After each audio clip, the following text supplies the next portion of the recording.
So I was thinking, what other weapons could they add to Predator hunting grounds from different sources? And so I thought, let's look at Concrete Jungle and also the movies and try to find some other stuff. Now the Speargun from Predator Concrete Jungle, now this one does more damage than an arrow and can pin bodies to the wall like the net gun. But the fire team could break out of being pinned to the wall by pushing a button really fast, or it could just be based on time. They showed the Speargun in previous games and they differed in speed and damage. The one-handed Maul weapon, it's got this massive blade. It's another close-range melee weapon with different combo animations, and it's able to cut some enemies in half. It's kind of similar to the Forearm blades that was worn by Chopper Pred in the AVP movie in 2004, yet he barely got to use it, but it looks cool. The mines used by Wolf in the AVP Requiem movie, his version laid out this laser grid meant to block off exits, but if you touch the lasers, it actually cuts through you. But the one in the AVP 2010 game, it was an explosive proximity mine. Imagine putting these things on the reinforcement station.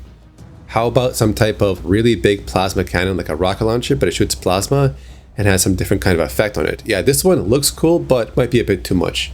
But if they put it in the game and if it's a good weapon, yeah, you can bet I'll use it. But what about Wolf's double plasma caster? Double the power, double the splash damage radius, and double the energy use. This would be a new weapon, but you can swap between single or double casters anytime. What if you had one human ready for a stealth kill, but if you want to mix it up, you could add a finishing move from the front instead of the rear. You would hold secondary fire with the Wristblades, a new feature that would release a heavy attack after charging 2 or 3 seconds for more damage.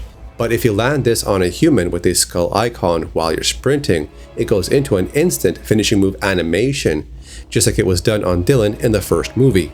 This could also be done on enemies with high amounts of HP, but it's only going to do big amounts of damage, but leaves the pred open to be shot, so it's best used on the final opponent or someone who is alone. There's also the whip that was used by Wolf in AVP Requiem. This could be a mid-range melee weapon, something new to mix it up, since every melee weapon in the game is close range, but the hit can still be parried by the fire team with their knife. Or maybe having a secondary fire mode to tie them up and pull the whip off them, which could add bleeding damage, just something else. So those are a couple of weapons I thought could be used for Pred DLC in this game, but honestly, I don't think it's going to happen. If they do, they'll surprise me. Because it's been 11 months since they made the announcement back in September of 2025 that they have a balance patch planned.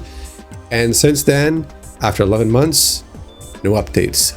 Other than Balor Games is going to team up with Ilphonic, and Balor Games is going to manage Ilphonic's previous games while they focus on the upcoming Halloween game.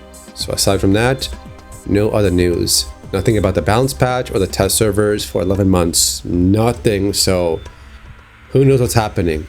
So that's it for this video. If you have any ideas for Pred weapons as DLC content or say fire team also, then put it in the comments.